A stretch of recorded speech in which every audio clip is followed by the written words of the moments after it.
Pandesal has been a staple food in the Philippines. Whether you're rich or poor, everyone loves pandesal.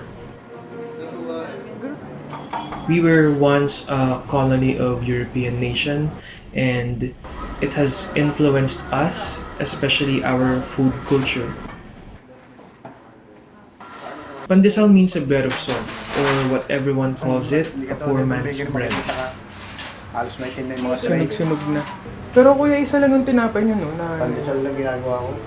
pero, Dati gumagawa ko lahat. Pasbang, ano? Ginagawang breadcrumbs.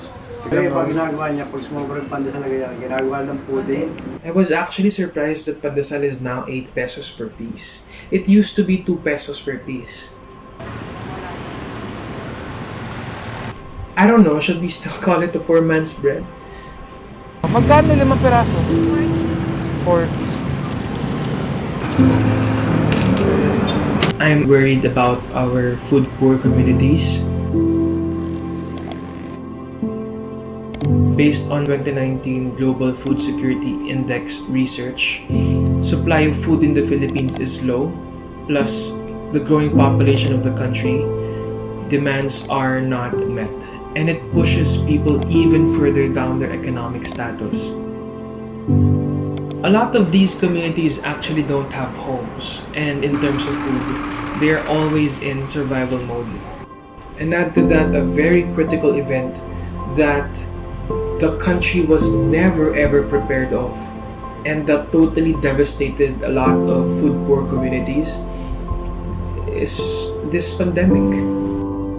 Nearly 18 million Filipinos were living in poverty as of It has 2018. been too long Nearly half since the of start of the country's pandemic. poorest live in Mindanao. Ever since the A social pandemic weather started, station survey in seems like November this have 2020 become the showed norm about in half the Payatas. conditions. Parents, This put the government goal of the last trimming the 3 poverty months, rate they to experienced collection hunger and sorting and lack of trash. food. But The because of survey revealed that COVID-19, within the that daily period, influx of garbage 3 trucks. out of Still, he 10 says it's Filipinos achievable. experienced involuntary hunger, or hunger due to the lack of food to eat.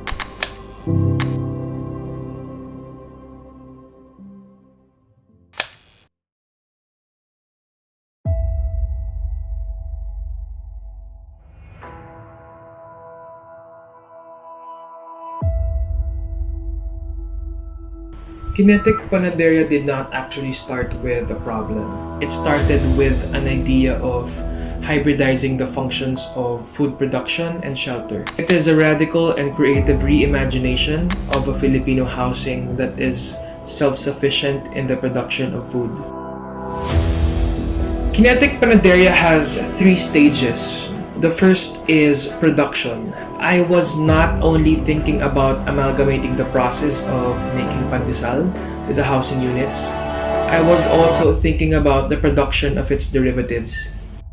Dairy production, heirloom rice production, egg production, and sugar production. From these produce alone, it can already provide a lot of income opportunities for the food poor communities.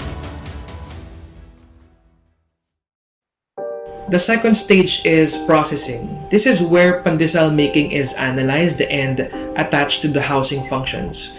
Primarily, there are 3 steps in making pandesal: dough preparation, portioning, and baking. The goal is to make these housing units interdependent, and so one unit is responsible for dough preparation, then it will be passed on to the next unit through gear and chain arrangements for portioning and leaving the bread. It will be transferred to a window and be passed on to the next unit for baking.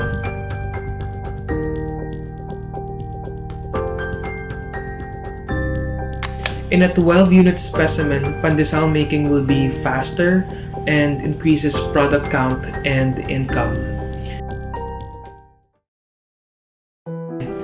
The last stage is marketization. There is nostalgia in pandesal and breakfasts. Traditionally, it is packaged in a brown paper bag and it is twisted at the end. From the scrap materials of the derivatives production, brown paper bag can be produced from sugarcane fibers and heirloom rice bran. In terms of distribution, we need to transfer these products vertically and horizontally. We integrated a water-powered funicular and pajak trolleys inspired from local communities' mode of transportation. Kinetic Panaderia is an ideal, self-sufficient community. While it is good to imagine and ideate answers for our current and future problems, I think my country is still far beyond these solutions.